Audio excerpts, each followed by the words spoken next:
Hey everybody, it's your old pal John, known as the History Buff. I hope you're all doing well. I wanted to continue on one other video here. This is the average American versus the average British person. How do they compare? It's a people comparison, and well, do it from the American point of view. So let's not waste any more time. Feel free to comment on what I'm saying if you feel differently or if you feel the same or if you can add something to it. Let's go. Two of the closest allies in the world today are the United States of America and the United Kingdom of Great Britain, with both countries considering their bilateral partnership to be the strongest of bonds. The British-American bloodline runs deep, with millions of Americans identifying themselves as having either English, Scottish, Welsh, or Scotch-Irish ancestry. Given these close ties, we thought it would be fun to compare these two powerful nations in this episode of the infographic show, The Average American Great channel, by the way. versus the Average Brit. Don't forget to subscribe and click the bell button so that you can be part of our notification squad. First of all, we should explain what the United Kingdom of Great Britain is, as it's often an area of confusion. When we talk about the UK, we are referring to the United Kingdom of Great Britain and Northern Ireland, which is a sovereign state consisting of 4 countries: England, Scotland, Wales, and Northern Ireland. The average Brit we are discussing today is someone from the UK. In terms of ancestral relations, according to a Census Bureau American Community Survey, nearly 27 million people identified as being part English, over 5.5 million said Scottish, about 5 million said Scotch-Irish, and nearly 2 million said Welsh. Yeah, and by the way, we're a little heavier than these people. We're a little more rotund in general. Although Irish and German Americans make up larger portions of the US public, it's thought there are a lot more Americans that have Brit blood flowing through their veins but no longer consider themselves being anything other than a full-blooded American. With this in mind, we'll start with some comparisons of a physical nature. The average Brit stands just a fraction taller than the average American, with the BBC lately reporting that the average man in the UK is now 5 feet 10 inches and the average woman is 5 feet 5 inches. American men average 5 feet 9.5 inches and American women 5 feet 3.5 inches. Both countries are considered to be not so well proportioned when compared to other more developed nations, with a new report from the Institute of Health Metrics and Evaluation stating that the USA is in 18th place on the world's most obese nations list. Only Egypt was the other populous nation in the top 20 countries, which was filled mostly by countries in the South Pacific. The UK, however, might also need to get in shape, with reports stating that obesity is a national tragedy, and that by 2025 the UK will be the fattest country in Europe. According to the Centers for Disease Control and Prevention's latest report, the average American male is now 195.7 pounds, and the average woman is 168.5 pounds. The average British man is 186.2 pounds, and the average woman is 154 pounds. Okay, so we're not so far apart. So Americans, yeah, we tend to eat a lot. We do a lot of barbecuing, and yeah, I mean, they're not wrong. I guess, the UK is sort of catching up. I didn't realize that we weren't taller. For some reason, I thought that we were, our average height was a lot taller. But then again, sometimes we think very highly of ourselves, quite literally in that last statement.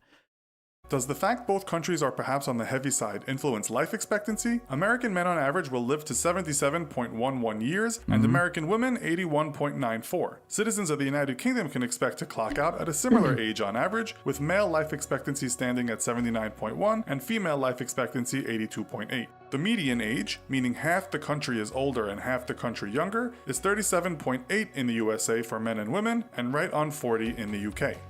Yeah, there are a couple. I'm sure there are a number of different reasons, but one which is a hot topic. It's a trigger for many people. I mean, even me, is the healthcare system here in the United States. Leave it to us to have a healthcare system that is capitalist in nature. Like, our healthcare system has to make money.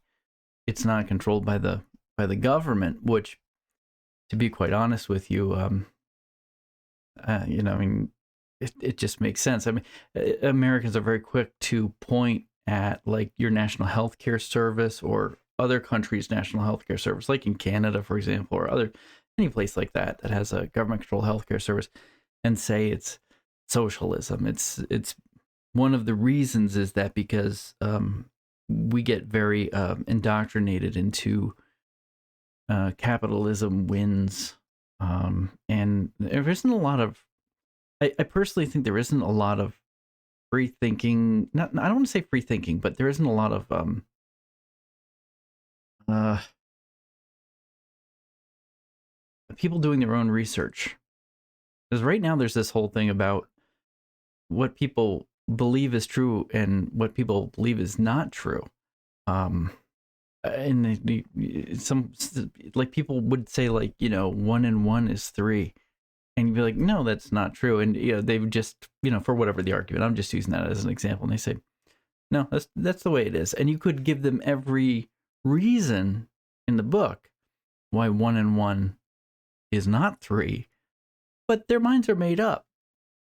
And I know it's not just in the States, but it feels like it's definitely amplified in the States. Which country is making more babies at the moment? Current statistics state that the US and UK are similar here, with births per woman in America averaging 1.84 and in the UK 1.9. Marriage rates have decreased in many developed nations over the last few decades. According to the CDC, in 2015, 6.8 people per 1,000 of the total population tied the knot in the USA, while in the UK that number was 4.5 per 1,000. Wow. Around 42% of UK marriages end in divorce, with almost half of US marriages ending the same way. Yeah. On that sobering note, we'll take a look at money matters. In terms of industry, but on that topic, it's not uncommon for us to get married many, many times. There are a lot of people I know who, like, I've gone to school with already, who they're on their second marriage, and I'm in my 40s. So they're on their second marriage. One is already on their third marriage, and that's not unheard of.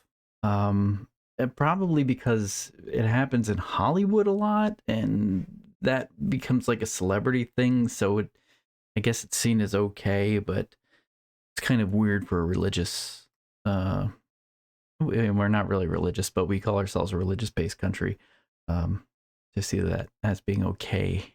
both nations are considered champions of the world, but according to the United Nations Economic Commission for Europe, the USA citizen grosses a higher salary than the average UK person. The average gross salary in the USA was the 5th highest in the world at $4,893 per month, while the UK sat in 14th place on the list with an average of $3,461 per month. In terms of cost of living, Americans might need the few extra dollars, with one report putting the USA in 18th place in the world on a cost of living index and the UK in 29th place. We must also note that cost of living and wages can change dramatically from city to city. If we take a look at the economics Big Mac index, you know what I gotta say on that point, the context of where you live, like the country that you live in, that has to do a lot with wealth. Like if you look at places like we send a lot of things to China to be manufactured, love it or hate it, but the bottom line is that the China has a very large expanding middle class, and it's bigger than, if I'm not mistaken, it's bigger than our whole population in the States here. And you're sitting there going, well, at some point they're going to get, richer and richer and outdo what they can, and make more than they can afford. But the bottom line is that proportionately, they make in China much more than they actually have to spend to live. And in the States and in the UK, and in Europe to a large extent, salaries aren't necessarily increasing, but the cost of goods is dramatically higher. Cost of goods in China is dramatically higher, but their salaries have gone up dramatically, though still lower, and they can just still afford to purchase, what they need to purchase in the middle class. So I hope I explained that correctly, but that's the thing. we find that the cost of a Big Mac in the US is $5.06, while the Brits only pay $3.73. At the same time, the index shows someone in London has to work on average 1 minute longer than someone in New York to buy the same burger. At the high end of the earnings scale, the US is home to the richest man on the planet, Microsoft co-founder Bill Gates, whose fortune amounts to around $87 billion. The richest person in the UK is actually listed as two brothers, who are part of the Hinduja family. Their net worth is around $16.9 billion, according to Forbes. In total, there are 134 billionaires based in the UK, according to the Sunday Times, while the USA has the most billionaires in the world at 565. What do Americans and Brits get for all their hard work? Well, the Brits don't work as hard, according to one study that divided the total number of hours actually worked by the average number of people in employment per year. The USA was 16th on the list at 34.40 hours per week, and the UK was 24th on the list at 32.25 hours per week. The Brits also get more time off, with workers by law given 5.6 weeks of paid vacation time per year. In the US, there is no such law, and paid time off is an agreement made between the employer and the employee. So, just a side note. At one point when I was, probably, I would say in my before my 20s, when I was about 18, I knew people that had like accrued vacations. The longer you were at a company, you got like an extra like half day every 3 years. Somebody that had worked at a company I worked at had 28 days of vacation, and everyone was just so jealous of that. But it's true. We do not need to get vacation. As a matter of fact, taking vacation time is looked down upon. It's just something that is a stigma. That has a lot to do with our mental health, and probably our diet probably has a lot to do with a lot of things. But most people these days, they get 2 to 3 weeks of vacation, and that is probably why the work week is the way it is. We do get like companies go by the bare minimum. So you're allowed like for every 4 hours, you're allowed I think it's like a 15-minute break or 2 10-minute breaks or something like that. And then 30 minutes for lunch. But if you're trying to actually go further, this is horrible to say, in a company, you would actually work through your lunch, and people would look more favorably upon you, and that's how you advance.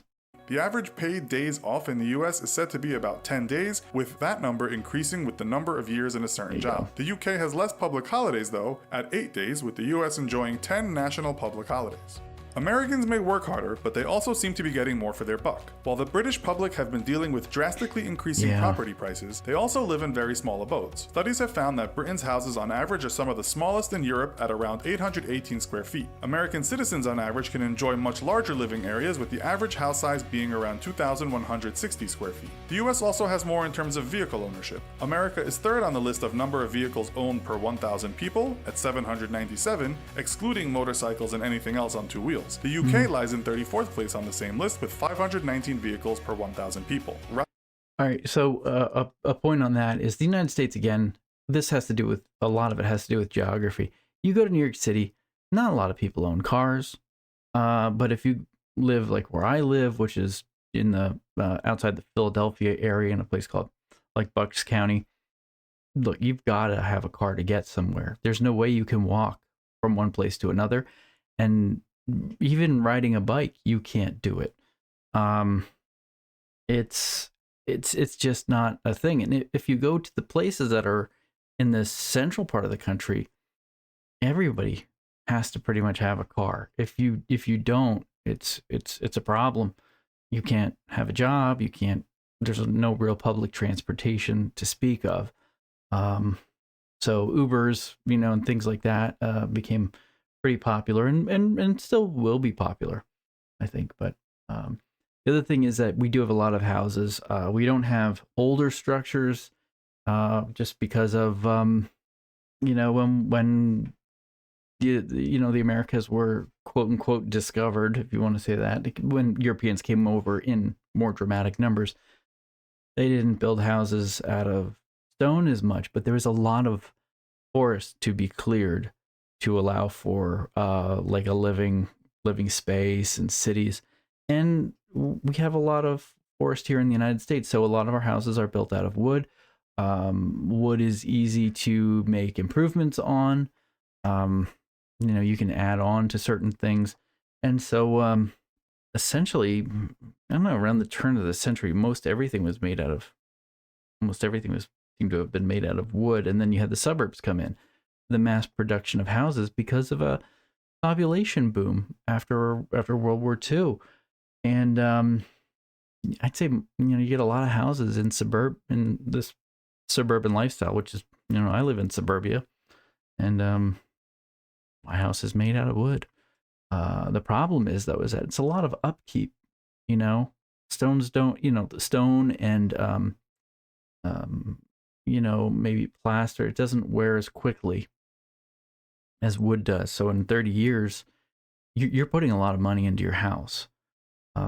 So those people who understand finance will, understand that your house is not an asset, first of all, and it does enable you to purchase other things, but on top of it, you put a lot of money into it. So not only is it a liability, um, it's a costly liability.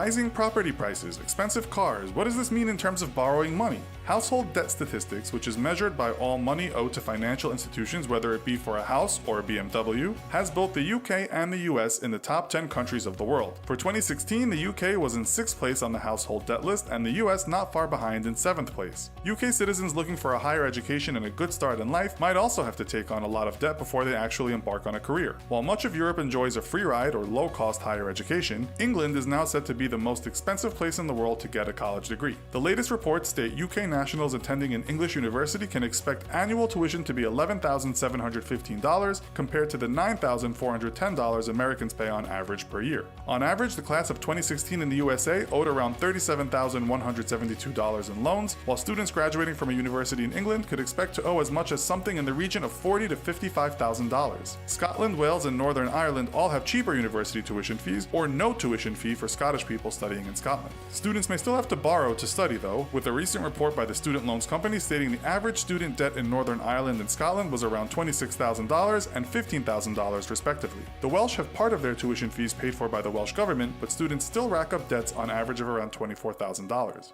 UK citizens. Okay, wow, that's a big one. So we're at the point here in the United States where I think we hit the sort of bar where it was we're at the point where people were going to college, whether they were or they weren't, I don't know, in that intellectual group. It was just a thing that you did. And recently they did a debt forgiveness program. Now a lot of the universities are teaching online courses. My wife she teaches one for business strategy, and become very popular. And you're getting a lot of people who are older who are taking the courses online because it's easier. You don't have to drive someplace, like you used to. I think when the pandemic hit, we realized that we could do a lot more when it came to the internet, and we're adjusting somewhat well to that. But the universities that we have, some of them are, they're 20,000, 30,000 a semester or more, and you have to go and find a grant to cut down on that, and all sorts of other stuff. And on top of getting in debt with the whole thing, you got to find a place to live, and you got to get jobs, and you got to keep your grades up. It's a really tough thing. May take some comfort in matters of healthcare, with most costs covered by Britain's National Health Service. Americans are not so fortunate, with an article in The Atlantic this year stating that more than a quarter of Americans said that someone in their household was struggling to pay off crushing medical debts. With that, we come to the end of today's show. So you guys, here's an example. I had my surgery. If you guys have been following the channel for a while, I had to take some time because I had surgery. I had my gallbladder removed, and that cost me. It didn't cost me. They put some arbitrary number on there, and it is agreed upon with the insurance company in the hospital. It was $10,000 and change dollars for them to open me up, take it out, suture me up, and then we have what we call a deductible. So you have a certain amount that you have to pay in order for the insurance to really kind of kick in. Then I had to pay another $2,000 to get the surgery, so I met my deductible, and then they take care of the rest. And that's not including any prescriptions or anything like that afterwards. So anyway, let me know if you like this, or if not. I mean, I'm doing my best here to start up what I think is an interesting channel, and I think a lot of you like it, especially you like the Clunk series. I think it's fun too. Yeah, let me know what you think. If you put some stuff, comments down below, that's cool. All right, guys, have a good one, and I'll talk to you later.